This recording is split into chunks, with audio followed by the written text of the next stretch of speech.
Have you been wondering how much you can really sell your house for and if it's even worth it? If you're wondering if you'd make any money on your home if you decided to pick up and leave, I'll tell you a quick formula to figure it out. And I'll tell you the best way to figure out what your home should be priced for. And it's not what you think. It's not about the appraisal value. It's not about the comps. I'm Eric Mashew. I'm a realtor in Gilbert, the East Valley, and the Phoenix metro area. If you need help with a personal purchase, contact me through my website, comment on this page, and don't forget to like and subscribe. Pricing doesn't work the same as it used to. And so people are dying to figure out the real value of their home. They've figured out that Zillow is close, but not quite. Here's a formula right off the bat to let you know if it's a good idea to sell your home. You want to find what you think the purchase price will be, not the listing price, not the appraisal value, but the purchase price. I would even go for your lowest purchase price that you're comfortable taking. You multiply that by 0.93. That's a conservative estimate of the cost that you're going to have. 3% for your agent,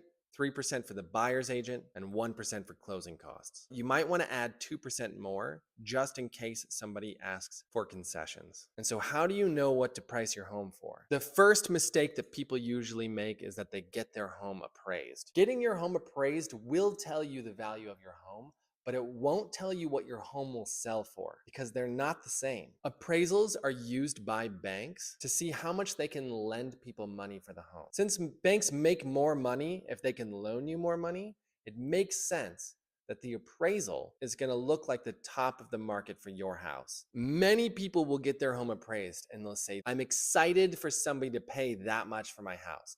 And it's almost never the case. Because think about it. If you were a buyer in Gilbert and it's a buyer's market and you have so many options, why would you pay full price for a house? It's not going to happen right now. So what else do you do? The next thing that people will turn to are comps. Comps are great for finding a range of value for your home. A range is way better than a bullseye price because the market shifts all the time while you're trying to sell. There's two main obstacles to comps. Number one, they require you to know how to adjust the prices of the homes in your market in order to match your home. Just because a home sold in your area doesn't mean that your home is necessarily worth that. The homes have to be like for like, and to move them in that direction takes some knowledge. Second, you have to know where to price it in that range and sometimes even outside of that range, depending on what the market is doing. So your knowledge of the market goes hand in hand with your ability to do comps. But this is the real way that you need to price your home to get a good idea of what you'll get for it. This is the real way to price your home. Don't price your home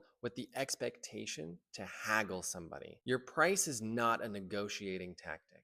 Your price is an invitation. Everybody's looking at homes online and deciding on their couches if they're gonna go see them. After you find a range of your home, I highly suggest putting it in a place that you think will get the most people coming through your door. Your best leverage isn't the price of your home, but the action that people take on your home. If you've got a lot of offers, they're gonna fight each other to get that home and the price will go up. Even if you have a lot of showings, it's gonna put the pressure on the buyers to give you an offer that you'll take before anybody else puts one in. But if you have nobody walking through your door, you have no leverage and somebody's gonna offer you lower than that price. So find the range of what your price should be, or even find the value and price it somewhere between 1 and 3% below the market value. And you're scared because you're afraid you're going to lose that money. But here's what it's going to do if you're doing it right. People are going to see the price and they're going to say,